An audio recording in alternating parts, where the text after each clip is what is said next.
kita sepakat di awal itu ya untuk undang-undang 202023 ini ya semua tenaga honorer harus diangkat menjadi P3K. Itu sepakat, Pak.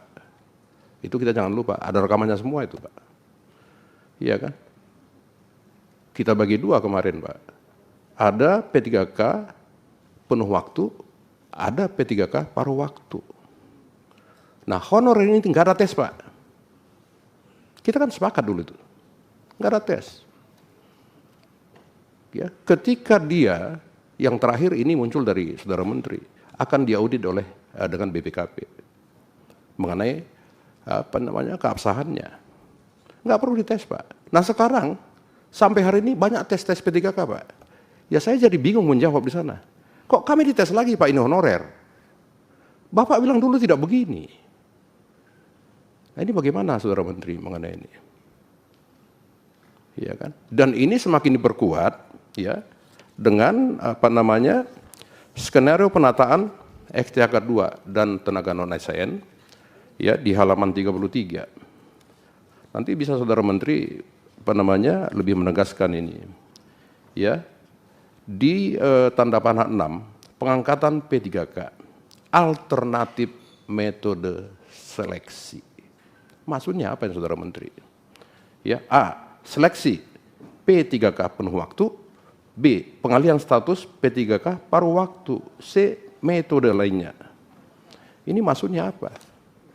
Ini kan semua nggak ada kepastian hukum, Pak, kalau begini. Iya kan, kita sudah sepakat dari awal, dari berapa tahun lalu, Pak. Iya kan, semenjak almarhum Pak Cahyokumolo kita sudah bicarakan ini. Iya kan, maka tadi kalau Pak Ketua mengatakan tentang Pak Alex, mestinya beliau yang paling paham ini, Pak. Tiba-tiba beliau, kalau istilah lagu, sirna beliau itu, Pak. Hilang beliau, nggak tahu di mana sekarang. Ini bagaimana, Pak? Coba saudara menteri ya nanti bisa menjelaskan maksudnya apa? Ya tanda panah 6 ini pengangkatan P3K titik 1 alternatif metode seleksi. A, seleksi P3K penuh waktu. B, pengalihan status P3K paruh waktu. Loh, kok paruh waktu? Kok masih ada tes-tes ini, Pak? Kalau tenaga honorer masih dites, sekarang dites loh mereka, Pak. Saya nggak bisa jawab di sana. Pak, Bapak bilang kemarin ada buktinya itu di YouTube, Pak. Kok kami sekarang dites lagi nih? Iya kan? Kalau tadi saudara menteri mengatakan fresh graduate, ini dulu selesaikan, Pak. Jadi kita nggak mau munculkan masalah baru lagi, Pak. Ini masalah hidup anak istri. Kan begitu, saudara menteri. Saya amat tahu lah beban menteri ini sangat berat sekarang ini, Pak. Sangat berat sekali, Pak. Menampung semua. Kan begitu.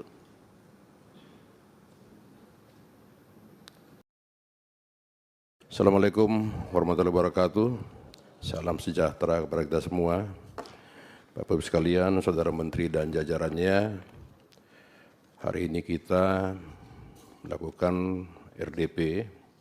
Ada 3 poin. Yang pertama menyangkut progres penyelesaian tenaga non-ASN, yaitu honorer dan sejenisnya. Yang kedua, perkembangan pendataan non-ASN dan penataan secara bertahap.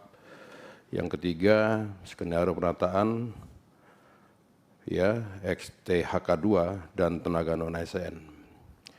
Nah, saudara menteri dan jajaran yang kami hormati, ketika saya membaca tentang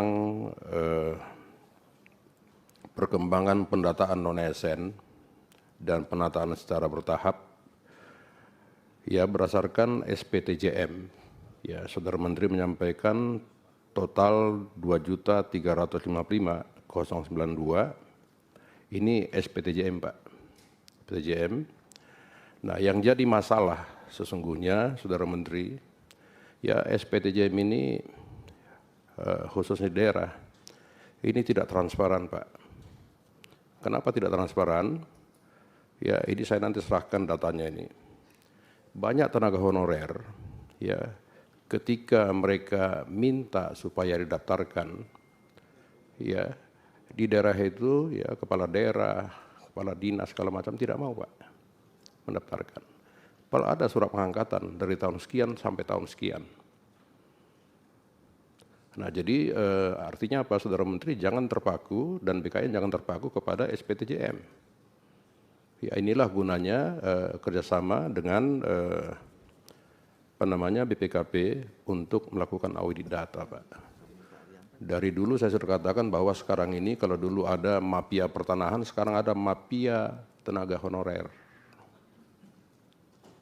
Ini fakta, Pak, di lapangan nih. Ya. Nah, yang berikutnya tentang aplikasi BKN. Saya tidak tahu apakah ini benar, tapi saya kira mereka tidak bohong lah, Pak. Ketika mereka sudah masuk aplikasi BKN, itu bisa tiba-tiba hilang, Pak. Di semua daerah begitu. Hilang, Pak, datanya, Pak. Hilang datanya. Ini masih honorer. Belum lagi ya ASN yang sudah calon ASN sudah nyatakan lulus, tiba-tiba hilang, Pak. Nah, saya punya datanya nih. Hilang, kok bisa? Dinyatakan lulus, mereka sudah dapat SMS, terus muncul lagi, Pak. Ya, muncul, dinyatakan tidak lulus, atau hilang, Pak, datanya. Nah, ini bagaimana ceritanya? Kan tidak mungkin di BKN itu ada mafia juga, Pak. Tolong dicermati nih, Pak. Saudara Menteri mencermati ini, jangan Saudara Menteri kerja, tapi di bawah itu kerja, nggak beres juga. Iya kan? Kan di bawah ini kan tidak dipanggil presiden, yang dipanggil menteri. Nah, bagaimana kalau surat itu masuk ke presiden dari masyarakat? Nah, ini bagaimana ya, Saudara Menteri mengenai ini? Iya kan? Belum lagi, misalnya ini kan masih SPTJM 2.355.092. Sesungguhnya yang tidak SPTJM itu lebih banyak, Pak. Ini bagaimana? Kita sepakat di awal itu, ya, untuk undang-undang 202023 ini, ya, semua tenaga honorer harus diangkat menjadi P3K. Itu sepakat, Pak. Itu kita jangan lupa, ada rekamannya semua itu, Pak. Iya kan? Kita bagi dua kemarin, Pak. Ada P3K penuh waktu, ada P3K paruh waktu. Nah, honorer ini nggak ada tes, Pak.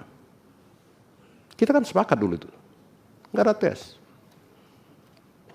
Ya, ketika dia yang terakhir ini muncul dari Saudara Menteri akan diaudit oleh dengan BPKP mengenai keabsahannya. Nggak perlu dites, Pak. Nah, sekarang sampai hari ini banyak tes P3K, Pak. Ya, saya jadi bingung menjawab di sana. Kok kami dites lagi, Pak, ini honorer? Bapak bilang dulu tidak begini. Nah, ini bagaimana Saudara Menteri mengenai ini? Ya kan? Dan ini semakin diperkuat, ya, dengan skenario penataan XTK 2 dan tenaga non ASN, ya, di halaman 33. Nanti bisa Saudara Menteri lebih menegaskan ini. Ya. Di tanda panah 6, pengangkatan P3K, alternatif metode seleksi. Maksudnya apa ya, Saudara Menteri? Ya, A, seleksi P3K penuh waktu, B, pengalihan status P3K paruh waktu, C, metode lainnya. Ini maksudnya apa? Ini kan semua nggak ada kepastian hukum, Pak, kalau begini. Iya kan, kita sudah sepakat dari awal, dari berapa tahun lalu, Pak. Iya kan, semenjak almarhum Pak Cahyokumolo kita sudah bicarakan ini. Iya kan, maka tadi kalau Pak Ketua mengatakan tentang Pak Alex, mestinya beliau yang paling paham ini, Pak. Tiba-tiba beliau, kalau istilah lagu, sirna beliau itu, Pak. Hilang beliau, nggak tahu di mana sekarang. Ini bagaimana, Pak? Coba Saudara Menteri, ya, nanti bisa menjelaskan maksudnya apa? Ya, tanda panah 6 ini, pengangkatan P3K, titik 1, alternatif metode seleksi. A, seleksi P3K penuh waktu. B, pengalihan status P3K paruh waktu. Loh, kok paruh waktu, kok masih ada tes-tes ini, Pak? Kalau tenaga honorer masih dites, sekarang dites loh mereka Pak. Saya nggak bisa jawab di sana. Pak, Bapak bilang kemarin ada buktinya itu di YouTube Pak. Kok kami sekarang dites lagi nih? Iya kan? Kalau tadi Saudara Menteri mengatakan fresh graduate, ini dulu selesaikan Pak.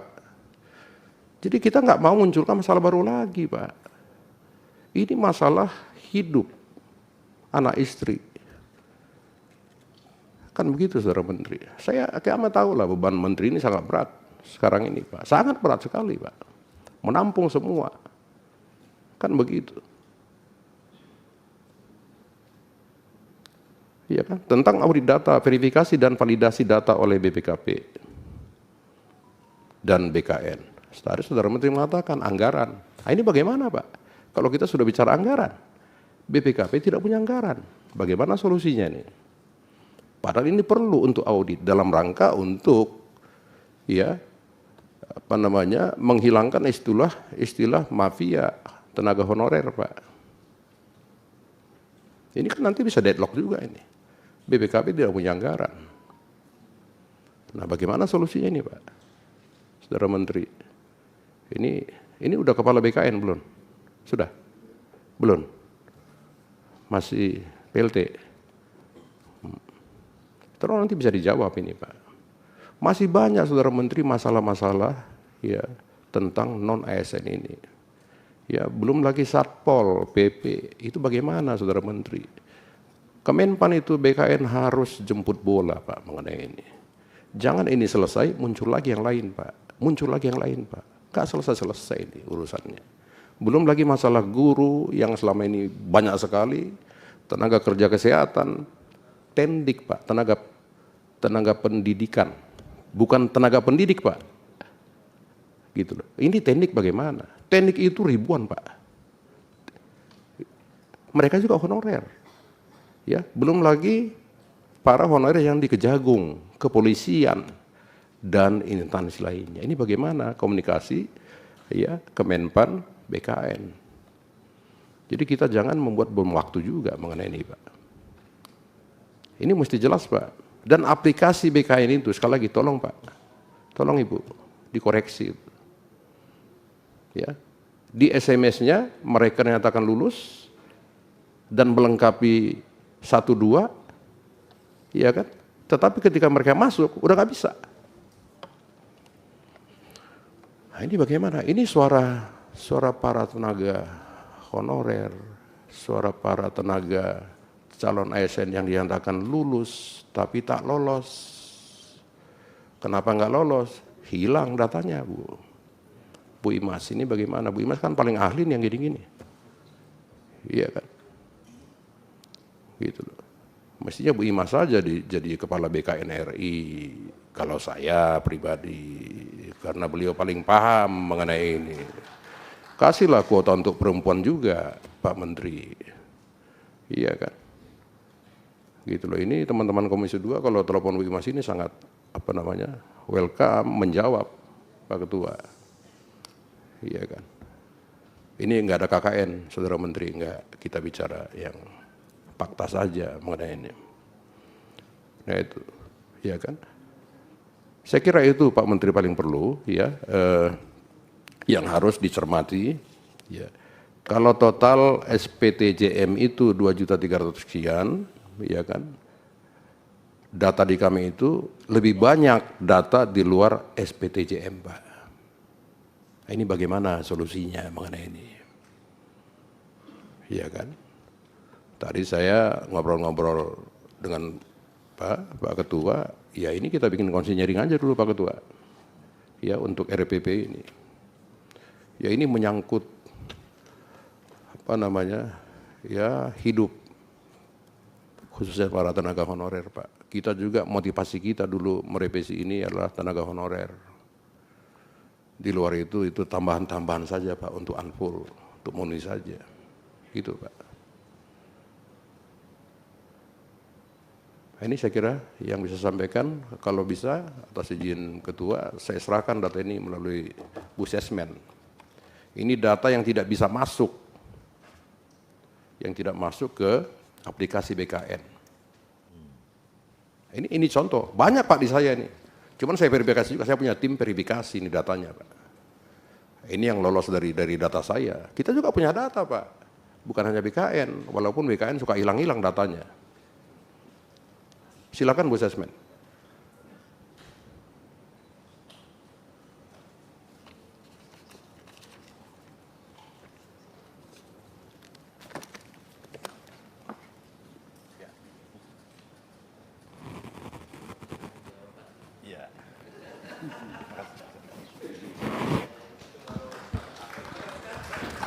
Ya, demikian Ketua.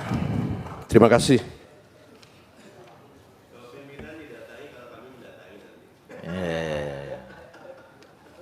Terima kasih Pak Junimat.